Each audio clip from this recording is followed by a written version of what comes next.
যাচ্ছি, তোকে সুশিক্ষা দিতে ভুলে গেছি। তোকে যদি আমি সুশিক্ষা দিতাম তাহলে শেষ জীবনটা দাদু ভাইয়ের পাশেই কাটাতে পারতাম। এই যে বাচ্চা বাচ্চা ছেলেগুলো সামনে বসে কীর্তন শুনছে, এই কথাগুলো যখন শ্রবণ করবে এই মাটিতে বসে, তাদের হৃদয়টা কিন্তু সেভাবেই তৈরি হবে, আরও সেই পথে হাঁটবে। কারণ কৃষ্ণ ভক্ত সন্তান কোনোদিন মা বাবাকে বৃদ্ধাশ্রমে রাখে না। শুনেছেন বৃদ্ধাশ্রমে কোনো কৃষ্ণ ভক্তের মা বাবা রয়েছে? নেই। তাহলে ভক্তির শিক্ষা হলো 64 প্রকার। চটি জুতো পরে আসা হলো সেবা অপরাধ, ঘুমিয়ে পড়া হলো সেবা অপরাধ, আন কথা বাজে কথা বলা হলো সেবা অপরাধ, ধূমপান করা হলো সেবা অপরাধ, গল্প করা হলো সেবা অপরাধ। এই ভক্তির শিক্ষা অর্জন করে দেবশ্রী নারদ বৃন্দাবন থেকে বেরিয়ে পড়লেন কোথায়? দ্বারকার উদ্দেশ্যে, ভগবান শ্রীকৃষ্ণের কাছে। কি বললেন একবার বলো? বলো যন্ত রাধা নাম মন্ত্র, যাগযজ্ঞ ব্রত কিছু নাহিয়া। হরি বল। বলো বলো যন্ত্র হরি হরি মন্ত্র, যাগযজ্ঞ ব্রত কিছু নাহিয়া। দেবশ্রী নারদ হরিনাম গাইতে গাইতে ভগবান শ্রীকৃষ্ণের সঙ্গে দেখা করতে চললেন। একবার হরি বলে বলো, কৃষ্ণ বলো। বাউ তুলে সকলেই বলবেন, কৃষ্ণ জপ সদা মনে। হরি বলে বলো, কৃষ্ণ বলো, কৃষ্ণ জপ সদা মন মে। একবারে হরি বলে বলো, কৃষ্ণ বলো, কৃষ্ণ জপ সদা মন মে। জীবন নাই সদা রস মে, জীবন যায় সদা রসে মে। একবার হরি হরি বলো ভাই, কৃষ্ণ নাম জপ ভাই। হরি হরি বলো ভাই, কৃষ্ণ নামে জপ ভাই। হরি হরি বলো ভাই, কৃষ্ণ নামে জপ ভাই। একবার হরি হরি বলো ভাই, কৃষ্ণ নামে জপ ভাই। রাধে রাধে রাধে রাধে জপা করো মন মে, রাধে রাধে জপা করো মন মে। হরি বল বলো, কৃষ্ণ বলো, কৃষ্ণ জপা সদা মন মে। হরি বলে বলো, কৃষ্ণ বলো, কৃষ্ণ জপ সদা মন মে। জীবন নেই সদা রস মে, জীবন যায় সদা রসে মে। একবার হরি হরি বলো ভাই, কৃষ্ণ নাম জপ ভাই। হরি হরি বলো ভাই, কৃষ্ণ নামে জপ ভাই। হরি হরি বলো ভাই, কৃষ্ণ নামে জপ ভাই। হরি হরি বলো ভাই, কৃষ্ণ নামে জপ ভাই। রাধে রাধে রাধে রাধে জপা করো মন মে, রাধে রাধে জপা করো মন মে, রাধে রাধে জপা করো মন মে, রাধে রাধে জপা করো মন মে। দ্বারকাধীশপতি কৃষ্ণচন্দ্র কি জয়, দ্বারকাধীশপতি কৃষ্ণচন্দ্র কি জয়। দেবশ্রী নারদ যেই না প্রবেশ করেছে, সকলেই দেবশ্রী নারদকে দেখে শঙ্খধ্বনি উলুধ্বনি করে নারীগণ। শঙ্খধ্বনি উলুধ্বনি করে নারীগণ। শঙ্খধ্বনি উলুধ্বনি করে নারীগণ। শঙ্খধ্বনি উলুধ্বনি করে নারীগণ। স্বর্গ হতে পুষ্পবৃষ্টি করে দেবগণ। ওগো স্বর্গ হতে পুষ্পবৃষ্টি করে দেবগণ। দেবশ্রী নারদ ওই নাগরীদেরকে দেখে বলছেন, তোমরা আমাকে দেখে উলুধ্বনি কেন দিলে? আগে তোমরা কি জানো এই যে তোমরা উলুধ্বনি দিচ্ছ, এই উলুর তত্ত্বটা তোমাদের জানা আছে? বলছে না দেবশ্রী, আমাদের তো জানা নাই। তাহলে তোমরা দিলে কেন? তেমনই আমার প্রশ্ন, যে আমি বললাম উলুধ্বনি দিতে, আপনারা দিয়ে দিলেন, কেন দিলেন? এলো কোথা থেকে?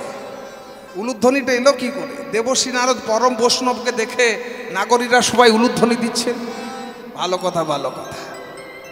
উলুধ্বনি অনেকে দেখবেন এই তত্ত্বও জানে না, দিতেও জানে না, বিশেষ করে কলকাতাবাসীরা সব লজ্জা বোধ করে।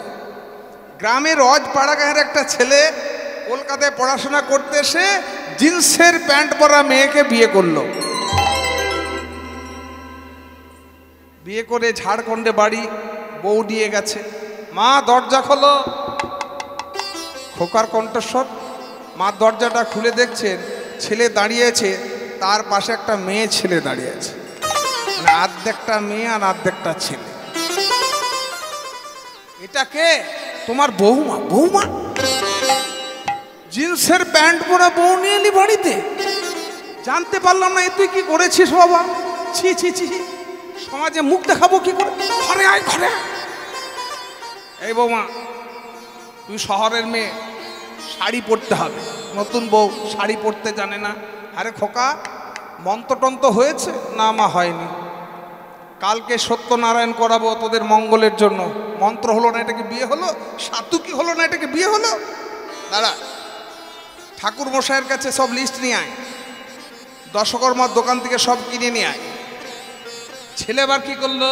দশকর্মার দোকান থেকে ঠাকুর মশাই যা লিস্ট দিয়েছিলেন সব কিনে নিয়ে এসে ঠাকুর ঘরে রেখে দিয়েছেন।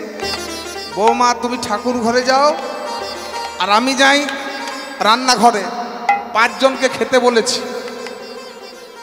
ঠাকুর মশাই ঠিক যথাসময়ে এসে উপস্থিত।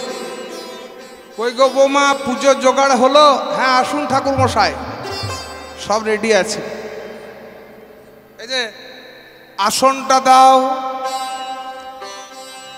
ঠাকুর মশাই বলছেন আসনটা দাও। বৌমা বলছেন এই নিন। শঙ্খ দাও, এই নিন। বরণডালা দাও, এই নিন। ঘণ্টাটা দাও, এই নিন। নৈবেদ্য সাজাও, এই নিন। পুজোতে বসবো, উলুধ্বনি দাও। তখন বৌমা উলুধ্বনিটা খুঁজে খুঁজে বেড়ায়।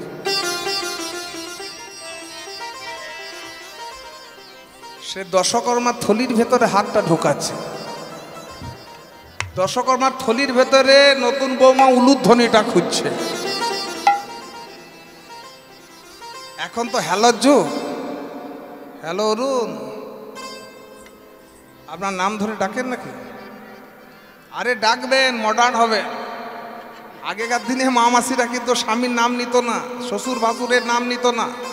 এখন যদি স্বামীর নাম না নেয় তাহলে ব্যাকডেটেড। কি রে তুই এগো হাগো বলিস? আমার বান্ধবীরা সব বলে তুই ওকে হাগো বলি, নাম ধরে ডাকতে পারিস না? ফ্যাশনটা হয়ে গেছে, স্বামীর নাম ধরে ডাকলের জন্য সোসাইটিটা হয়। হ্যালো অরুণ, ঠাকুর মশাই উলুধ্বনিটা খুঁজে পাচ্ছে না। ও তখন বলে ঠাকুর মশাই যা লিস্ট দিয়েছিলেন আমি মিলিয়ে মিলিয়ে সব কিনে নিয়ে এসেছি। আমার মনে হয় ঠাকুর মশাই উলুধ্বনিটা লিখতেই ভুলে গেছে। আসলে তা নয়, ওই বউটি উলু দিতে জানে না। উলু দিতে জানে না, উলু দিতে জানে না। উলু দিতে জানে না। উলু তত বোঝে না তাই উলু দিতে জানে না। উলু তত বোঝে না তাই উলু দিতে জানে না। দেবশ্রী নারদকে ডেকে সবাই উলুধ্বনি দিলেন। বাম দিকে দিয়েছেন, ডান দিকে ফাঁকি দিচ্ছেন। তবে এনারা মনে হয় উলু দিতে জানে না। উলু দিতে জানে না, উলু দিতে জানে না, উলু দিতে জানে না, উলু দিতে জানে না, উলু দিতে জানে না। উলু তত জানে না তাই উলু দিতে জানে না। এই উলুধ্বনিটা এলো কি করে? উলুধ্বনিটা এলো কি করে একটু জানতে হবে। সত্যযুগে সত্যবত রাজার একটি কন্যা, সে হলো সত্যবতী। সত্যবতী সে শালগ্রাম শিলা পূজা করে। সে শালগ্রাম শিলার পূজা সেবা না করে কোনোদিন জলগ্রহণ করে না, কোনোদিন জলগ্রহণ করে না। অসুর রাজা জানতে পারলে যে ওই নারী শালগ্রাম শিলা পূজা করে, তাকে তুলে নিয়ে এসো। অসুর রাজ তুলে নিয়ে এসে জোরপূর্বক বিবাহ করলেন। আর সেই সত্যবতী আসার সময় এই দেখো আঁচলের তলায় শালগ্রাম শিলা লুকিয়ে নিয়ে এসে অসুরের ঘরের এক কোণে লুকিয়ে রেখেছে। আর মাঝে মাঝে সেবা পূজা করে। একদিন ইচ্ছা হলো অসুররাজ যখন থাকবে না তখন ঘটা করে পুজো করব। অসুরাজ একদিন অন্য রাজ্যে গেলেন, তখন ঘটা করে সেই রমণী যখন শালগ্রাম শিলা পূজা করছেন, তখন হলো কি অসুরাজ হঠাৎ এসে উপস্থিত। দেখি কিসের পূজা, কিসের সেবা, এত ফুল নৈবেদ্য কোথা থেকে এলো? দেখছেন এক শালগ্রাম শিলা। একই আমি বাড়িতে নেই, তুই ভগবানের পূজা করছো, জানো না ওষুধদের ঘরে কোনোদিন ভগবানের সেবা পূজা হয় না? তুমি নিজের হাতে নদীতে বিসর্জন দিয়ে আসবে এই শালগ্রাম শিলা। সেই রমণী মাথায় করে শালগ্রাম শিলা নিয়ে নদীতে বিসর্জন দিতে গেলেন। তখনই দৈববাণী হলো, কন্যা, আত্মহত্যা মহাপাপ, আত্মহত্যা করলে অধোগতি হয়, ঊর্ধ্বগতি হওয়া যায় না। তুমি কে? আমি তোমার আরাধ্য দেবতা। কিন্তু প্রভু, আমি তো তোমার সেবা পূজা না করে জলগ্রহণ করতে পারি না। পূজা হবে কিন্তু মন্ত্রের দ্বারা নয়। সকালবেলা তুমি একটু উলুধ্বনি দেবে, সকালের পূজা হয়ে যাবে। যখন অসুরা যুদ্ধ করতে যেত এইভাবে তার সঙ্গে জীব দিয়ে লুটা যোগ করে দিলেন ভগবান। এই উলুর মধ্যে ওং মন্ত্রের সমান ফল দিলাম। ওং সবাই উচ্চারণ করতে পারে না, শূদ্রেরা আর রমণীগণ নারীরা ওং উচ্চারণ করতে পারে না। তা ভগবান কি করলেন, এই উলুর মধ্যে ওং মন্ত্রের সমান ফল দিলেন। একবার উলুধ্বনি দিলে একবার ওং মন্ত্র বলা হয়, মন্ত্র শ্রেষ্ঠ হলো ওং।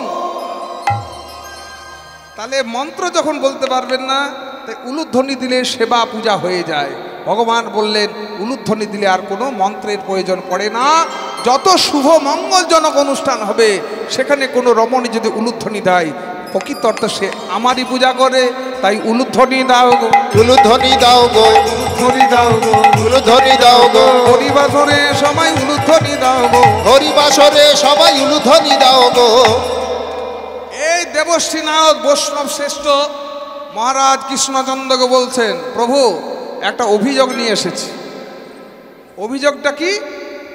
অভিযোগটা হলো, তুমি এখন রাজা হয়েছ, যুদ্ধ করলে, যুদ্ধ করালে, তাই তোমাকে একটা যজ্ঞ করতে হবে। ত্রেতা যুগেও তুমি যুদ্ধ করেছিলে, যুদ্ধ করিয়েছিলে, তাই রামের রাজা ছিলে। অশ্বমেধ যজ্ঞ গোত্রে তাই রাম রাজা ছিলেন, অশ্বমেধ যজ্ঞ কইলে, তাই রামের রাজা ছিলে।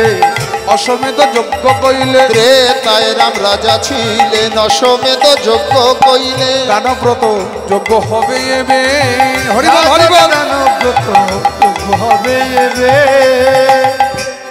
মহারাজ তোমাকে একটা যজ্ঞ করতে হবে, সেই যজ্ঞটার নাম হলো দানব্রত যজ্ঞ। দানব্রত যজ্ঞের নিয়ম কি? শোনো শোনো হে রাজন, ত্রিভুবনে নিমন্ত্রণ। শোনো শোনো হে রাজন, ত্রিভুবনে নিমন্ত্রণ। শোনো শোনো হে রাজন, ত্রিভুবনে নিমন্ত্রণ। শোনো শোনো হে রাজন, ত্রিভুবনে নিমন্ত্রণ। সবারে করিতে হইবে, রাজন সবারে করিতে হইবে। দানব্রত যজ্ঞ, যে জন যে দান চাইবে তাকে সেই দান দিতে হবে। দান দিলে কোনোদিন গরিব হয় না। ভক্তমণ্ডলী, ভক্তিমতী মায়েরা, এদিকে যে দিয়ে খায় তার কোনোদিন বাড়িতে অভাব হয় না, আর যে লোককে দেয় না তার বাড়িতে অভাব হয়। আপনি যদি মানুষকে দিয়ে খান তাহলে আপনার কোনোদিন খাওয়ার অভাব হবে না। আর দান করলে ধন সম্পদ কোনোদিন কম হয় না। কে বলেছেন? মীরাবাই। মীরাবাই কি বললেন? যে আমার কাছে এমন একটা ধন সম্পদ আছে, সেই ধন সম্পদ কোনোদিন ক্ষয় হবে না, চোরে চুরি করতে পারবে না, দিনে দিনে শুধু বাড়বে। কি ধন? এদিকে আপনাদের কাছে সেই ধন সম্পত্তি আছে? দেখুন তো ভেবে, কার কাছে কত টাকা আছে আমি বলতে পারবো না, কিন্তু এই ধন সম্পদ কজনের কাছে আমি আছে বলে দিতে পারবো। কি বললেন? পাওজি পাওজি পাওজি পাওজি पाओ जी पाओ जी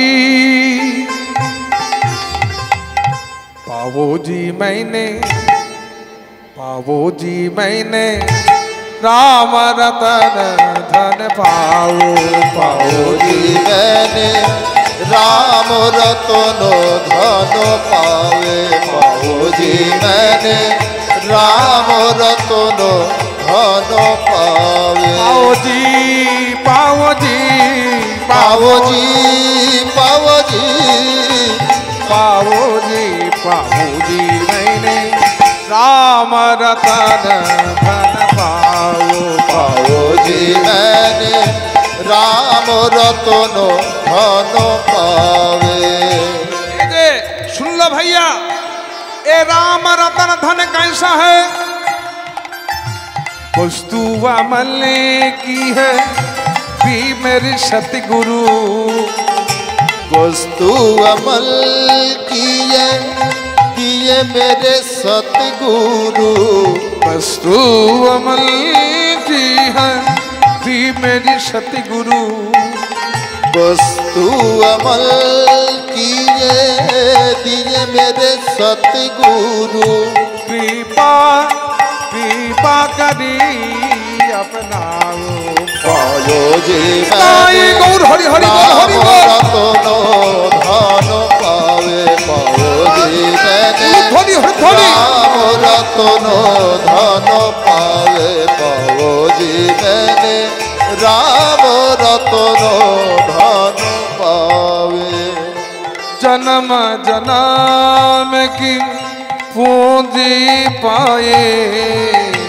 जन्म जन्म की पूंजी पावे जग में सारी भूषा मायो पाओ जी मैंने राम रतन धन पायो पाओ जी मैंने राम रतन धन पावे আচ্ছা আপনাদের কাছে যদি টাকা পয়সা থাকে যে কোনো সময় চুরি হয়ে যাবার ভয় আছে এখন আবার দরজা ভেঙে চোর আসে না ফোনের মাধ্যমে চোর আসে ব্যাংকের ম্যানেজার বলছি হ্যাঁ বলুন আপনার এটিএম কার্ডটা বন্ধ হয়ে যাবে আপনার এটিএম এর ওই 16 ডিজিট নাম্বারটা বলুন আপনি বলে দিলেন কিছুক্ষণের মধ্যে একটা ওটিপি আসবে আপনার ব্যাংক ফাঁকা হয়ে গেল কিন্তু এই যে রাত জেগে কীর্তন শুনছেন যে প্রেম ভক্তি হৃদয়ে অর্জন হচ্ছে এই ধন সম্পদ চোরে না লুটে খরচ না ফুটে উলুধ্বনি হরিধ্বনি चोरे ना लूटे खर्च ना फूटे दिन दिन बढ़ते समायो पाऊरी मैंने राम रतन पाओ जी मैंने राम रतन धन पावे पाओ जी राम रतन धन पाओ जी पाओ जी पाओ जी पाओ जी पाओ जी राम रतन धन पावे রাজন তোমাকে দানব্রত যজ্ঞ করতে হবে আমরা গরিব দুঃখীকে দান করি 1 টাকা 2 টাকা তা কি বলছে দেখো দান করবে কিন্তু হাসি মুখে দান করতে হবে শোনো শোনো হে রাজন করিবে যে দান শোনো শোনো হে রাজন ত্রিভুবনে নিমন্ত্রণ শোনো শোনো হে রাজন ত্রিভুবনের নিমন্ত্রণ শোনো শোনো হে রাজন ত্রিভুবন নিমন্ত্রণ সবারে করিতে হইবে রাজন সবারে করিতে হইবে এ রাজন এই যে দানব্রত যজ্ঞ হবে ত্রিভুবনবাসীকে নিমন্ত্রণ করতে হবে স্বর্গ মর্ত পাতাল আর কি করতে হবে সর্বজনে দানে দিয়া ভিক্ষা ঝুলি স্কন্ধে লইয়া, সর্বজনে দান দিয়া ভিক্ষার ঝুলি স্কন্ধে লইয়া, ভিক্ষা করি যাবে মন সুখে। রাজন ভিক্ষা করি যাবে মন সুখে। যজ্ঞটা হবে কোথায়? প্রভাসের তীরে। আচ্ছা, বৃন্দাবন ধাম না তীর্থ? বৃন্দাবন ধাম না তীর্থ? এদিকে বৃন্দাবন হলো ধাম, নবদ্বীপ, নবদ্বীপ ধাম। গঙ্গাসাগর, সাগর কি? সাগর তীর্থ, প্রয়াগ তীর্থ, প্রভাস তীর্থ। এই ধাম আর তীর্থের মধ্যে পার্থক্য অনেক। আপনারা কোন মাটিতে বসে আছেন? ধামের মাটিতে বসে আছেন। যাহা রাধা কৃষ্ণ নাম তাহা বৃন্দাবন ধাম, বৃন্দাবন ধাম। যেখানেতে হয় গো রাধা গোবিন্দের নাম, রাধা গোবিন্দের নাম। যাহা রাধা কৃষ্ণ নাম তাহা বৃন্দাবন ধাম, যেখানেতে হয় গো রাধা গোবিন্দের নাম। তাহলে এখানে রাধা গোবিন্দের নাম গুণকীর্তন হচ্ছে। এই মাটিটা কি? এই মাটিটা হলো ধামের মাটি। তাহলে ধাম আর তীর্থের মধ্যে পার্থক্য কি? তীর্থে যাই দিতে, আর ধামে যাই নিতে। তীর্থে আমরা কি দিতে যাই? পাপ ডিলিট করতে যাই। আর ধামে গেলে কি হয়? প্রেম ভক্তি অর্জন হয়। ধামে প্রেম ভক্তি লাভ হয়, আর তীর্থে পাপ ডিলিট হয়, পাপ ক্ষয় হয়। তাহলে আমরা কি কি পাপ করি দেখুন ভেবে চিনতে, যে কলির জীবের সর্বত্রই পাপ। কলদোষ নিদে না জানাস্তি এক মহান গুণ। কলির জীবের সর্বত্রই পাপ। খাওয়াতেই প্রথমেই পাপ। যা আমাদের খাওয়া উচিত নয় আমরা তাই খাই। আমিষ আহারের কথা বলা হচ্ছে, এটা আমাদের খাওয়া উচিত নয়। তাহলে খাওয়াতে প্রথমেই পাপ। অবৈধ স্ত্রী সংযোগ, জুয়া খেলা, এই যে পাপ। জ্ঞানত অজ্ঞানত আমরা অনেক পাপ করি। জ্ঞানতেও করি আবার অজ্ঞানতেও করি। এই তো আসার আগে আমার গায়ে একটা মশা বসেছিল, আমি না দেখেই মেরে ফেললাম, দেখছি মশাটা মারা গেছে। অজ্ঞানতা পাপ। এই যে জ্ঞানত অজ্ঞানত পাপ। মায়েরা যেমন, বৌদি ভাইরা যেমন জ্ঞানত পাপ করেন, মাঝে মাঝে স্বামীর মানি ব্যাগ থেকে 1-200 সরিয়ে, এই ঘটনা ঘটেছে আমার ঘরে। একদিন গিন্নি আমায় দেখিয়ে দিয়ে বলছে, দেখো না এই শাড়িটা আমার বাপের বাড়ি থেকে পাঠিয়েছে। বা সুন্দর শাড়ি, তো দামি শাড়ি। তা প্রিয়গোপাল বিষয়ী বড়বাজারে সবথেকে বড় শাড়ির দোকান। বলছি ঝাড়খণ্ডে কি প্রিয়গোপাল বিষয়ীর শোরুম খুলেছে নাকি? ধরা পড়ে গেছে। বলতে না না, আমার বাপের বাড়ি থেকে টাকা পাঠিয়েছিল ফোন পেতে, আমি গিয়ে কিনে নিয়ে এসেছি। ছেলে তখন বলছে না না, মামা বাড়ি থেকে টাকা আসেনি, মাঝে মাঝে তোমার ব্যাগ থেকে 1-200 করে সরিয়ে মা এই শাড়িটা কিনে নিয়ে এসেছে। তাহলে এগুলো সংসারে হলো খুচরো পাপ, বুঝতে পারছেন? স্বামীর পকেট থেকে পয়সা চুরি করেনি এমন কেউ বলতে পারবে না। কোনোদিন না কোনোদিন নিয়েছেন, এটা বলবেন অধিকার না, না বললে নেওয়া মনেই পাপ। তাহলে জ্ঞানত অজ্ঞানত আমরা যে পাপ করি, সেই পাপ ডিলিট করার জন্য তীর্থে যেতে হয়। আর এই যে মাটিতে বসে বৃষ্টি হচ্ছে, তবু আপনারা বসে আছেন, কি পাবেন? প্রেম আর ভক্তি পাবেন। আর কলিযুগে প্রেম আর ভক্তির মাধ্যমেই ভগবানকে লাভ করা যায়। তার যজ্ঞটা হবে কোথায়? প্রভাসেতে হবে সেই যজ্ঞ। উলুধ্বনি রাজনে প্রভাসেতে হবে সেই যজ্ঞ। রাজনে প্রভাসেতে হবে সেই যজ্ঞ। প্রভাস হলো সব থেকে বড় তীর্থ। হ্যাঁ, প্রভাস কেন নাম হলো জানেন? দক্ষ রাজার 60টি মেয়ে, দক্ষ রাজার 60টি মেয়ে এখন দক্ষ রাজা মনে মনে ভাবছেন এতগুলো মেয়ের বিয়ে হবে কি করে, এতগুলো মেয়ের বিয়ে হবে, এতগুলো মেয়ের বিয়ে হবে কি করে। এই দক্ষ রাজা বর খুঁজতে বেরোলেন, মেয়ের বর। প্রথমেই আকাশে চাঁদ এসে দক্ষ রাজার 27টি মেয়েকে বিয়ে করলেন। তারপরে কৌস্তব মুনি এসে 13 জনকে বেছে বেছে বিবাহ করলেন। 27 আর 13 40টি মেয়ে উদ্ধার হয়ে গেল। একাদশ রুদ্র এসে 11 জনকে বিবাহ করলেন। 40 আর 11 কত? এই তোরা বল, এ বাচ্চা ছেলে বল, পড়াশোনা করছিস, 40 আর 11 কত হয়? 51। আর যম রাজা এসে 8 জনকে বিবাহ করলেন। 51 আর 8 59। একটি মেয়ের আর বিয়ে হয় না। কেউ ওকে পছন্দ করলো না, বুঝলেন, কেউ পছন্দ করলো না। তাকে বিবাহ করতে এলো কে? ষাঁড়ের পিঠে চড়ে এলো বাবা ভোলা মহেশ্বর। তাকে সতীকে, এই ভোলানাথ এসে সতীকে বিবাহ করলেন। 60টি মেয়ে উদ্ধার হয়ে গেল, কিন্তু চাঁদের ঘরে ঝগড়া লেগে গেছে। চললাম বাপের বাড়ি। কে বলছে? চাঁদ 27টি বইয়ের মধ্যে সব থেকে বেশি ভালোবাসে রোহিণীকে। আমাদেরকে ভালোবাসে না, আদর করে না, কাছে আসে না। চল তো বাপের বাড়ি যাই। দেখবেন মেয়েদের নতুন নতুন বিয়ে হলে স্বামীর সঙ্গে যদি ঝগড়া হয়, চললাম বাপের বাড়ি, রইলে তোমার সংসার, বলে না।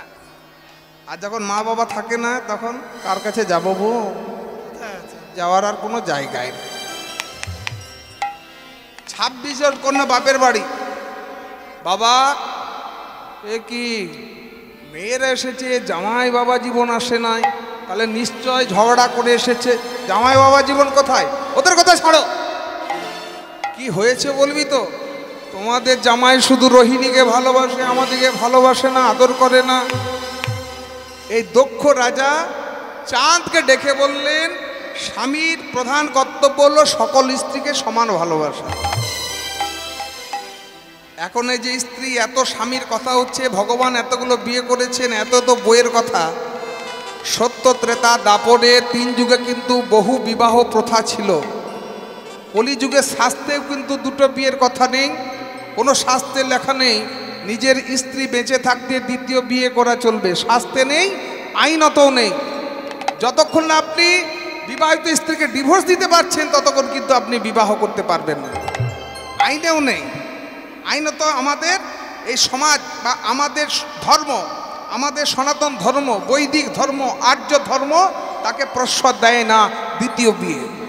নিজের স্ত্রী থাকতে কোনো দিন 2য় স্ত্রীর করা চলবে না, আইনত শাস্ত্র। এবার দক্ষ রাজা চাঁদকে ডেকে বললেন, সবাইকে সমান ভালোবাসো। চাঁদ কোনো কথা শুনলো না, সে রোহিণীকেই ভালোবাসে। এবার দক্ষ রাজা অভিশাপ দিল, ওরে চাঁদ, এত তো রূপের অহংকার, তোর ক্ষয় রোগ হবে। চাঁদের হলো ক্ষয় রোগ। কত কলার চাঁদ? 16 কলার চাঁদ। এই 1 কলা করে ক্ষয় হতে শুরু করেছে।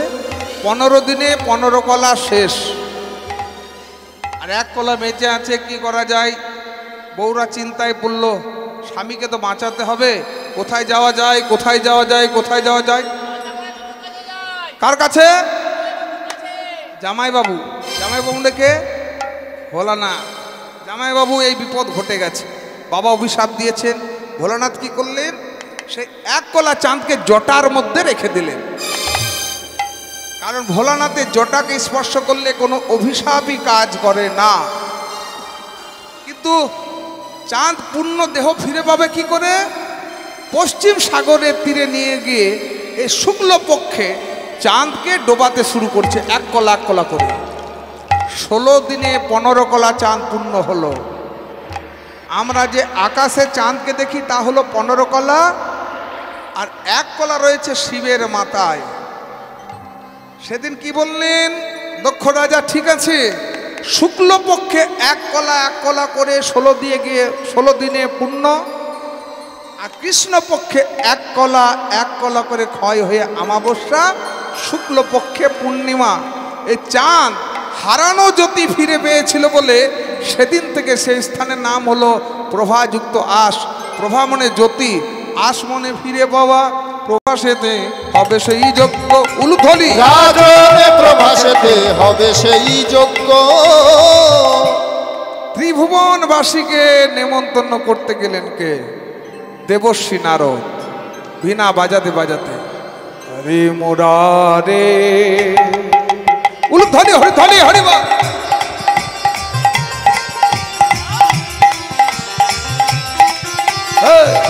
হরে মুরারে মধু কৈতব হারে, হরে মুরারে মধু কৈতব ভারে, গোপাল গোবিন্দ মুকুন্দ সারে, গোপাল গোবিন্দ মুকুন্দ সৌরে।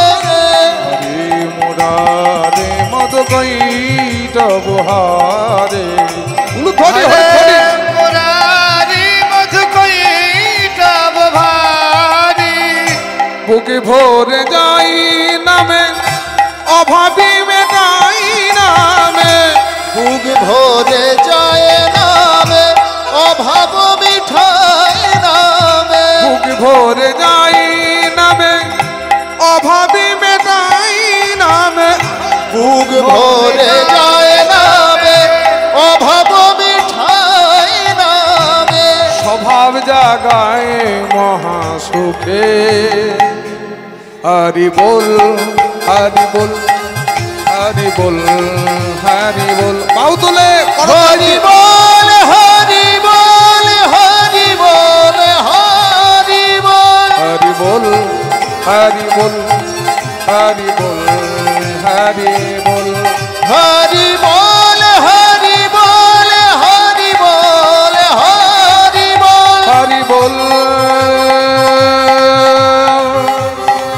হরি হরি বল। হরি বল।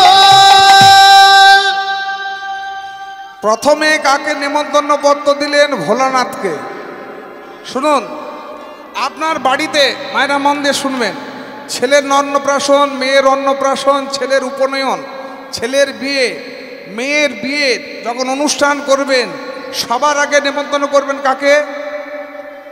এই শিব মন্দিরে এসে একটা কার্ড নিয়ে আসবেন, যে নেমন্তন্ন পত্রটা প্রথম ভোলানাথকে নেমন্তন্ন পত্র দেবেন। তিনি হলেন বৈষ্ণব শ্রেষ্ঠ।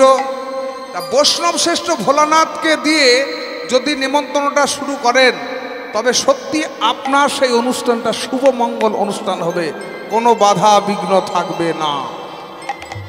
যদি ছেলের বিয়ে দেন, তাহলে ছেলে বৌমা সুখী হবে। ভোলানাথকে দিলেন, ব্রহ্মা বিষ্ণু মহেশ্বরকে দিলেন, ত্রিভুবনবাসীকে দিলেন, বৃন্দাবনে দিলেন। বৃন্দাবনে সাড়া পড়ে গেল, তাদের আনন্দ আর ধরে না, আনন্দ ধরে না, আনন্দ ধরে না। আনন্দ আর ধরে না, প্রভাতে যাবে বলে আনন্দ ধরে না, ওই প্রভাসেতে যাবে বলে কৃষ্ণ কৃষ্ণ কৃষ্ণ বলে, প্রভাসেতে যাবে ওই বলে, কৃষ্ণ কৃষ্ণ কৃষ্ণ বলে, প্রভাসেতে যাবে কৃষ্ণ বলে, কৃষ্ণ কৃষ্ণ বলে, প্রভাসেতে যাবে বলে, কৃষ্ণ কৃষ্ণ কৃষ্ণ বলে, প্রভাসেতে যাবে বলে, তাদের আনন্দ ধরে না, আনন্দ ধরে না। সবার মনে আনন্দ। কৃষ্ণ দানব্রত যজ্ঞ করছেন, মাতা যশোমতী যাবেন, এতদিন পর ছেলের কাছে যাবেন, মায়ের মন তো তাই। মা কি নিচ্ছেন দেখুন ছেলের জন্য? ক্ষীর, সর, লবণী, ছানা, ধড়া, বাঁশি, চূড়া। মা কি নিচ্ছেন? ছেলের খাবার নিচ্ছে। কথা আছে না, মা চাই পেট পানে আর বউ চাই, দেখছেন? মাসিমা বলে দিলেন, বউ চাই পকেট পানে। মা চাই পেট পানে, বউ চাই পকেট পানে। এই যখন কীর্তন করে যায় না, এই যে বাড়িতে যাব ধরুন, ভোর 4টে হয়ে যাবে, কলিং বেল দিলেই দরজাটা কে খুলবে জানেন? আমার মা। কি জিজ্ঞাসা করেন? প্রতিদিন একই ঘটনা। বাবা ঠিক মতো খাওয়া হয়েছে? হ্যাঁ মা খেয়েছি। পেটটা পড়ে আছে, মুখটা শুকনো লাগছে, ঠিক মতো খাওয়া হয়নি। মা শরীরের খবর নিচ্ছেন, পেটের খোঁজ নিচ্ছেন। আর পাশের ঘরে বউ গিয়ে বলছেন, হ্যাঁ গো আজকের গানটা কত টাকায় ছিল? এই ব্যাগটাতে হাত ঢোকায়। মা চাই পেট মানে, বউ চাই পকেট মানে। বৌদি ভাইরা মনে মনে ভাবছেন দিল হাটে হাঁড়িটা ভেঙে। নিত্যানন্দ বাবা একটু আসরটা ছাড়ুক, তারপর দিচ্ছ না। আমরা স্বামীর শুধু পকেট পানে চাই, পেট পানে চাই না। আমি বলেছি মা চাই পেট পানে ছেলে। আপনি যখন মা হবেন কিংবা মা হয়েছেন, আপনার ছেলেটা স্কুলে গেল, আপনি টিফিন দিতে ভুলে গেছেন। ধরুন ছেলেটা ঠিক মতো খেতে পারলো না, আজকে তাড়াতাড়ি করে একটু খেয়ে চলে গেছে, আপনি টিফিন দিতে ভুলে গেছেন। দেখবেন সারাদিন মনটা পড়ে থাকে ছেলের কাছে। তাই তো ছেলেটা আজ খেয়ে যেতেও পারলো না, টিফিনও দিতে ভুলে গেছি। যেই না ছেলে স্কুল থেকে আসে, আয় বাবু খাবি, আয় খিদে পেয়েছে না, হাত ধুয়ে খেতে বসিয়ে দেন, তাই না? মা চাই পেট পানে, বউ চাই পকেট পানে। এবার রাধারানীকে সখীরা সকলে মিলে সাজাচ্ছেন। ওগো রাইকে সাজায়েছে ভালে, উলফলি হরফলি।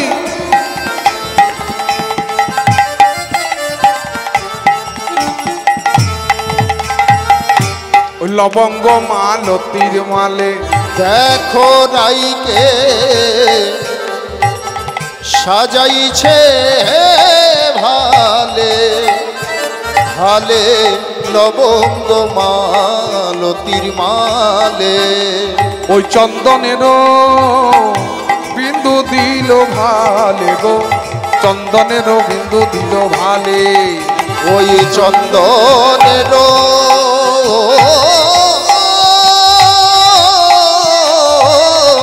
বিন্দু দিল ভালে গো, চন্দনের বিন্দু দিল ভালে।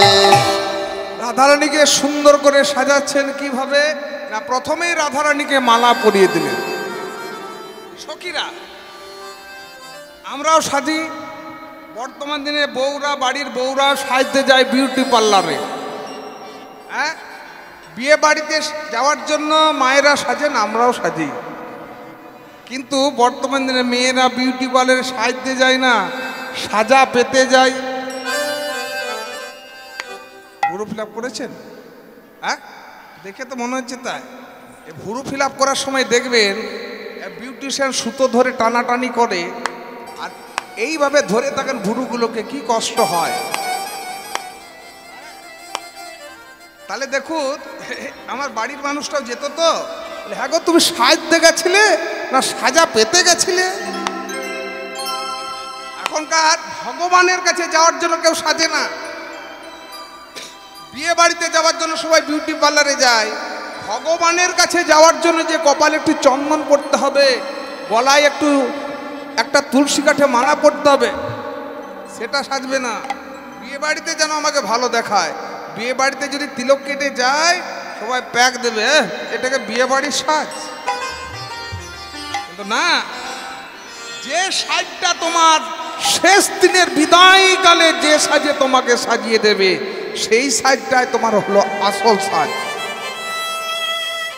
মারা যাওয়ার পর বিউটি পার্লার আসে বিউটিশিয়ান, হ্যাঁ, মুখে ফেসিয়াল করিয়ে দেয়। কি দেয়?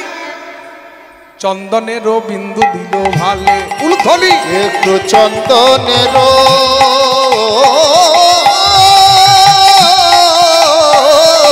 বিন্দু দিও ভালে গো, চন্দনের বিন্দু দিও ভালে।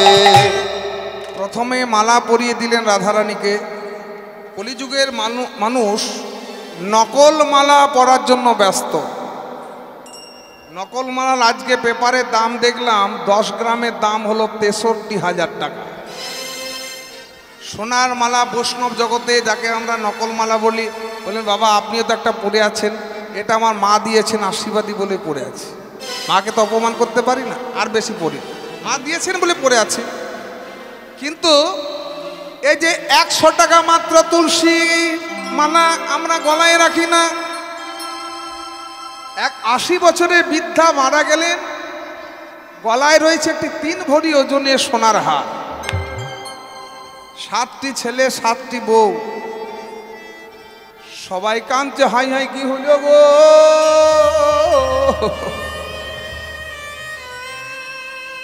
মাই আমাদের ছেড়ে চলে গেল গো। একজন আবার বলছেন গলার হারটা খুলে নে।